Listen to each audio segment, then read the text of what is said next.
Hello, and welcome to Aviation Deep Dive. The closing months of war in the Pacific were a difficult time for the Imperial Japanese military. With unsustainable losses, major territorial concessions, and production lines breaking down back home, the quality of both aircraft and pilots available gradually deteriorated. As the Japanese aircraft capable of competing with more modern American types were dwindling in numbers, they were forced to push various other planes into more frontline combat roles. The unfortunate Aichi E-13A floatplane was one such victim of this, having originally been designed as a ship-launched reconnaissance plane. Well suited in this role, the E-13 struggled in combat, completely lacking any forward-facing weaponry and being armed with just a single defensive machine gun. Entering service in 1941, by 1945 it was outdated as a reconnaissance platform, let alone as a combat aircraft, but nevertheless, it would see constant service in anti-submarine and reconnaissance roles.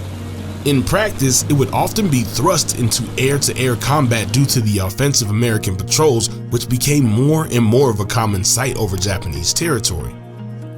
That is where our story takes us today. The morning of the 5th of May, 1945, and the American submarine USS Atul was patrolling the waters south of Bungo, Sweden. On a lifeguard mission, the submarine was on the lookout for any downed airmen in need of rescuing. Just south of the strait, the Atul had been surfaced for around 30 minutes when the drone of aircraft engines was heard coming from the north. A Japanese Zero in its float variant and the Aichi E-13A were on an anti-submarine patrol, but luckily for the crew of the Atul, they had been on alert and were able to dive before they were spotted. Watching from the periscope, the two Japanese aircraft flew almost directly over the submarine and began patrolling around the area. The Atul, unable to surface due to the marauding aircraft, called in its support, which shortly thereafter arrived over the scene.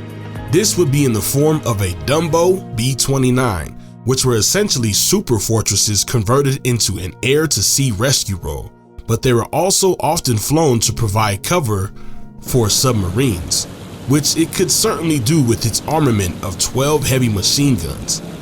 Dumbo B-29s in this configuration would attack enemy aircraft by essentially operating like a gunship, flying around the target and allowing the gunners to fire on it individually. Diving into the coordinates given, the B-29 crew scanned the surrounding area for any sign of the Zero and the E-13, and after a couple of minutes spotted them flying low over the waters below. Two contacts, low altitude. The Zero pilot, apparently spotting the B-29 at the same time, immediately broke off and headed away, which perhaps was the most reasonable course of action.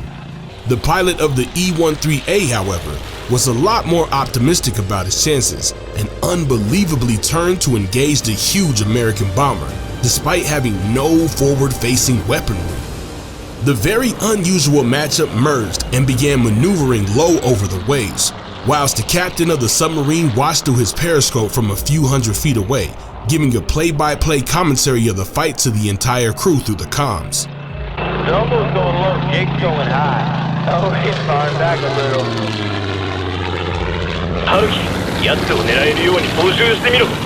Marking the sole time in history that an E-13 and a B-29 had a dogfight, the combat was extremely unequal, and the Superfortress could fire at virtually any angle due to its excellent gunner coverage, whilst the Japanese floatplane had to try and get the American aircraft on its six to be able to fire. And even then, it was unlikely to do any real damage with a single rifle caliber machine gun. After about 6 minutes of intense weaving and turning, the B-29 gunners began scoring hits, bullets ripping through the E-13, destroying the engine and killing the gunner. Another salvo of bullets set fire to the aircraft's fuel load, which immediately engulfed the aircraft and sent it into an uncontrollable dive. At 10:06 a.m., the Japanese floatplane struck the water and exploded, leaving an oil slick on the surface and little doubt as to the fate of her crew members. The Atul thanked the B-29 for the cover, resurfaced and headed over to the wreck to check for any survivors. More of a formality, as the captain had not expected anyone to survive the crash. Nearing the scene 10 minutes later, the crew began to hear screams over the waves. Unbelievably, upon arriving at the crash site, the Atul crew discovered that one of the crew had survived, albeit with very bad burns all over his body and in need of first aid. He was quickly taken aboard. Otherwise though, it was a grisly scene. The gunner had been shot and killed during the fight, and the pilot had been decapitated during the crash. The survivor, who refused to give his name and thus was given the nickname Bungo, in reference to the area he was captured in, was taken down to the torpedo room of the Atul and given first aid by the pharmacist on board. Suffering from shock, second-degree burns on his face and his hands, and a gunshot wound to his ankle, he was given a makeshift mattress made from spare rags and taken back to Hawaii. The man, 20-year-old Masayoshi Kojima, had in fact been the aircraft's observer and captain and was offloaded to a prison camp once the Atul returned to port 1 month later. Being returned to Japan in January in 1946, Kojima went on to become a rear admiral in the Japanese Navy and got in contact with the helpful pharmacist when his daughter, who was teaching in Japan, tried to track down the man her father had saved all those years before. Once in contact, Kojima kept in correspondence with multiple members of the Atul's crew. Over 35 years later, in 1990, they would finally meet once again, when Kojima attended the USS Atul Veterans Reunion and met many of the men that had helped save him that day. Sharing lunch with around 20 of the former crew members, Kojima had learned some English in preparation for his trip, and apparently held no grudges about the event.